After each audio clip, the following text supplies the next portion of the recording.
So you entered the UK and completed the probationary period associated with your particular leave, and now you want to become a British citizen, but for the fact that there are character-related issues associated with your leave, perhaps arising from a criminal conviction. In order to consider whether you fall foul of the good character requirement, we're going to be looking at four things in particular. The first is local and overseas criminality. The second is financial soundness. The third is deception and dishonesty. And finally, we'll be looking at the immigration breaches, including overstaying and illegal working. I'll give you a few examples from each one of those, and then we'll be looking to see what the Home Office's duties are in terms of what they actually have to consider when there is criminality and what the remedies are if your application is refused.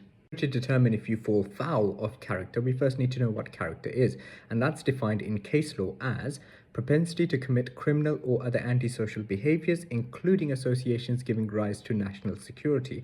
Now, this is usually indicative through criminal records, however, not always. So in considering criminal convictions, what we first need to understand is that certain behaviors will result in either a particular conviction or a different type of disposal. These convictions and disposals are then used to determine whether you can make a naturalization application, or if you do make it, where it will be refused within what period. So let's start off with fines. If you do receive a fine, then the Home Office is going to conduct a balancing exercise to determine if your application should succeed or not. We're going to be talking about the balancing exercise associated with character towards the end of the video. If you receive a fixed penalty notice from the police, then that's normally not too much of a problem, depending on what the reason for it was. The problem begins when you fail to pay the fine associated with that penalty, or if you unsuccessfully challenge that fine, which means you've taken it to court and you've lost. In that case, whatever the handed down sentence was in those circumstances, that is what will determine if your application will be successful or not. Now, let's say you committed an offense and for that offense you got a caution. Cautions become a problem if the type of offense that you committed is the kind of offense that would bring your character into question. Also, depending on how many cautions you have altogether, in what period you've had those cautions, how long ago was your last caution, and all of these factors will be taken into consideration. But if you have a conviction, then usually what that means is that you can't apply for naturalization unless 10 years have elapsed. But what happens in a situation where there's a pending charge, or you have been charged but you've pleaded not guilty and we're waiting for the outcome? Well, this happens in two circumstances. Firstly, it's either happened before the application is submitted, or secondly, it's happened after the application is submitted. If it's after, then you have a duty to let the Home Office know. Otherwise, they'll catch you under deception, which we'll discuss next. But if it happens beforehand and you're fully aware of it, then the Home Office will most likely do one of two things. Either, number one, they'll put your application on hold if in all other aspects your application will succeed and they're just waiting for the outcome of that particular offense, or your application will be refused if it makes no material difference because your application would get refused on one of the other grounds. The second part of character that we'll be considering is financial soundness. Financial soundness is typically where you've failed to pay taxes, you've accrued significant debt, you've concealed assets, you've been bankrupt, or you've been involved in a company that's been liquidated. Any of these and other circumstances could lead the Home Office to believe that you are not financially sound and therefore not of good character. Each one of these will be considered in detail. I'll give you an example in terms of being involved in a company that's been liquidated. Was it liquidated because of your direct actions, or was it liquidated because of economic circumstances or the bad decisions of others? So just like this, each one of these is going to be considered in detail to determine if your application should be refused on the fact that you are not financially sound. Then thirdly, we've got deception and dishonesty. Deception and dishonesty usually catches a lot of people in circumstances where they don't believe that they should be caught. So I'll give you an example of this. Deliberately deceiving the UK government or defrauding the benefit system. That's claiming benefits when you're not entitled to it. Or using dishonest information to acquire goods or services. And that involves, for example, if you've got a driving license and you weren't entitled to it, but you used information in order to get it. You lied to your insurance company and it was determined that that was a lie. So these are the kind of things that the Home Office will take into consideration under this bracket. Under this banner, the Home Office will also look to see whether you failed to provide information that was reasonable for you to provide, whether you've deceived the Home Office in any way, shape or form, or whether you haven't updated the Home Office on anything. Now, we were talking about criminal convictions earlier and the fact that criminal convictions or pending convictions can happen before you submit the application or after you submit it. And in terms of before you submit the application, you fail to mention within the application application, that would come under this banner, or after you've submitted the application and then an investigation starts, failure to update the Home Office on that investigation, if you're aware of it, would also come under this banner. So if you have deceived the Home Office, when can you next make your application? Well, if you've deceived the Home Office in a previous application, then the next application for naturalization should be 10 years after that deception. If you've been involved in a sham marriage, that's also 10 years after the conviction or the sham marriage application. If you've used deception or cheating in any of the English tests that the Home Office give, or the Life in the UK test, that's also 10 years from the date of that deception. And if you've been prosecuted for making a false statement, then it's still 10 years until you can make your naturalization application. The fourth aspect that we're looking at in terms of character is immigration breaches. Now, there are three types of immigration breaches that affect most people. They are overstaying, illegal working, and absconding.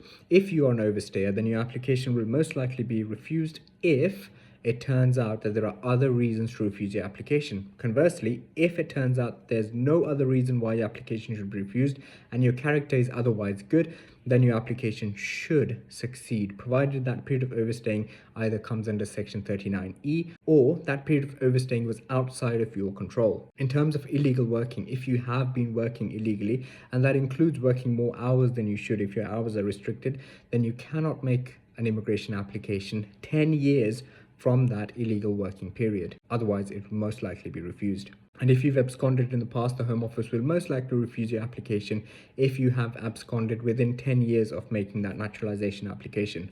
Now, we've discussed a lot in terms of what the Home Office are looking out for, what is bad character, but the Home Office also have to look at good character. There's a balancing exercise that they have to do. So what that means is that although the Home Office will be taking into consideration the offence that you committed, they should also be taking into consideration when that offence was committed. Was that the only offence? How old were you when the offence was committed? How long has it been since your last offence? Whether there were any mitigating circumstances, whether there were any other circumstances going on in your life that caused you to commit those offences, and whether there's any counterbalancing good character. And that point is very, very important, because sometimes the Home Office don't do the balancing exercise properly. But if you're aware of what you need to put in terms of good character, it is possible for good character to outweigh bad character. Now, the Home Office have certain duties when considering an application. One of these duties is they have to look at everything in the round, which means they have to look at your good character, they have to look at your bad character, and everything in between. And if that has not been done, then there are certain steps that somebody can take. These steps are known as remedies. Now, you're probably well aware that when it comes to naturalization applications, you don't have a right to traditionally appeal. However, you can potentially use these remedies. The first is a reconsideration, and the second is judicial review. Each one of these options have set specific grounds under which you can either ask for reconsideration or under which you can go to judicial review. Now, when considering the available remedies, you only have two. The first is reconsideration and the second is judicial review. In terms of reconsideration, there are certain set grounds under which you can apply for reconsideration. They are as follows. Firstly, your application was refused because you did not provide documents by a set date. However, you believe that you did provide those documents. Secondly, the decision was reached prematurely before you had the opportunity to provide any extra documents. This could happen, for example, if the Home Office didn't give you notice that they're refusing your application based on character and then didn't give you the opportunity to defend your character. And finally, the decision was incorrect in law. Now, the Home Office will usually reopen your case if the circumstances leading to your refusal were not your fault and were in fact an error. Let's say, for example, you were required to send documentation. You did send those documentations, but they were not linked to your file. In those circumstances, they should reopen your case. Or if the correct criteria in relation to the application wasn't followed. So, for example, we were talking about bad character in my previous video on TikTok, and we were talking about the balancing exercise. Let's say the Home Office didn't do a balancing exercise like they should have.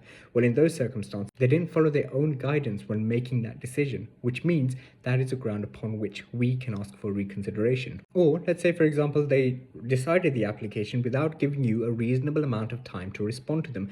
This usually happens, for example, if the Home Office come back to you and say, well, give us evidence about this, and you're aware, and they should be aware, that the agency through which you're going to get that evidence is taking a really long time in giving it. For example, it might be relating to a subject access request, and subject access requests take at least 30 days, but they've given you 14 days to respond. Now, they usually do say to you, if you need more time, then ask us. And if you've asked them for more time and they've denied it, and prematurely made the decision, then this could be a ground under which you could argue that the application should be reconsidered. Another reason why they should reopen your case is if you were convicted of a particular offence and then you appealed, and at appeal the conviction was either quashed or it was deemed to be mistaken identity. Well, in those circumstances, you can get in contact with the Home Office and say, you've refused my application because of this conviction. However, as you can see, the conviction has been quashed. And finally, they should reopen your case if they fail to take into consideration the information and the documents that they had at their disposal, or the documents that you had given to them.